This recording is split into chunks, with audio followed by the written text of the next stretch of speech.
What's up, everybody? By now I'm sure you heard Dodge is releasing the new red-eye Hellcat soon, and that's what we're talking about today. Is it worth it or isn't it?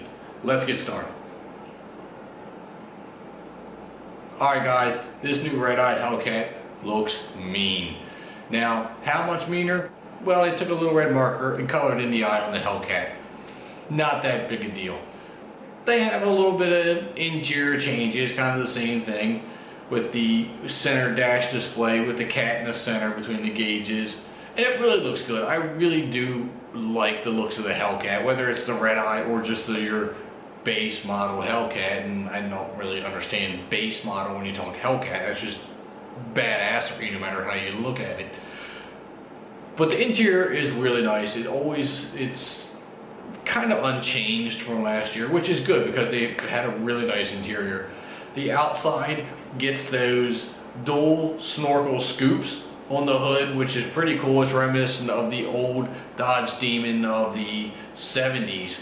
I've always personally liked that car, that snorkel. That's kind of where I believe they got it from. I'm not sure if that's true or not, but it looks cool. It's reminiscent to me. It looks neat. The rest of the car is your basic Hellcat, but that being said, it still looks mean. 797 horsepower, 707 pound-feet of torque from the Demon engine that they're putting in it. Yes, it's a Hellcat with a Demon engine. It's just a whole lot of kick-assery in a box is what it is. But is it worth the extra $10,000 or $11,000 that you're paying over the base Hellcat? Well, you are getting the Demon engine versus the Hellcat engine. Now, to me, here's what's on the paper.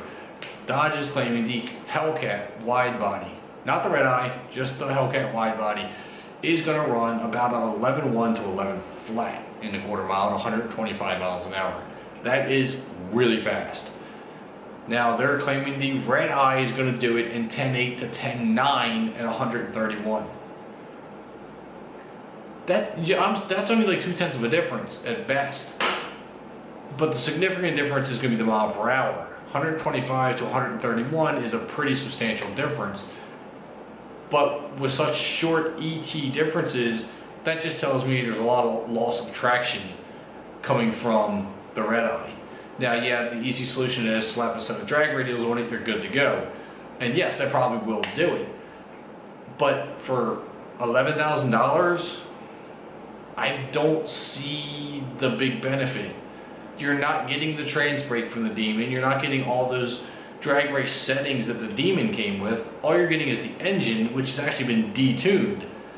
So why not save the $11,000, buy the Hellcat wide body, and then just slap a tune and radials on it, and you got yourself a red eye? What do you guys think? Am I just thinking crazy, or is $11,000 that, that important to have this motor? Because to me, slap a tune and some drag radials on the Hellcat and bam, you got yourself a red eye. I don't know. I don't see it with everything that's out there and the price ranges. I mean, hell, people are slapping drag radials on ZL1 Camaros running 11 flat, 11.1, 11.20s. I mean, that's just ridiculous. I've seen ZL1s outrun Demons with just a tune on the street. But I mean, I don't know. I think it's a very well marketed car. I think Dodge is doing an amazing job marketing this red eye the same way they did it with the Demon. Now, the Demon, they claimed, was going to run 960s in the quarter mile, and no one's been able to touch that number. Nobody has been able to hit 960s. It's one of those unicorn numbers that Dodge claimed it was going to do. And maybe they hit it. They hit it one time, probably under the perfect track conditions, under the just the right tire pressure, just the right humidity. Everything just in the universe came together for that perfect run, and that's what they got. But people aren't doing that. Realistic times, you're looking at mid-10s, which is still great. It's still amazing for a stock car, but it's not realistic. And I don't think that this Hellcat that's coming out, this red eye, is going to be as much as they're saying it's going to be either. I mean, is it me, guys, or am I just thinking this way? Are you thinking that this is worth it? Is it worth the $10,000 to you? Leave your comments below. I want to hear from you guys. Is it worth it? Is it not worth it? And if it is, why. I want to know why it's worth that extra money, because that is a lot of money to put down for somebody who just took a red marker and colored in the eye of that Hellcat, in my opinion. Because I just don't see where they made enough changes to validate that extra $10,000. We'll have to see. We'll have to wait till it actually gets released and the press numbers get out and people actually run that thing down the track, run the 0 to 60, and see if it actually stands up to what Dodge says.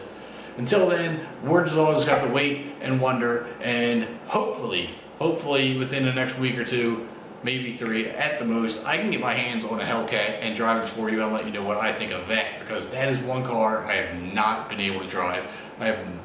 It's the one car that every gearhead wants to drive.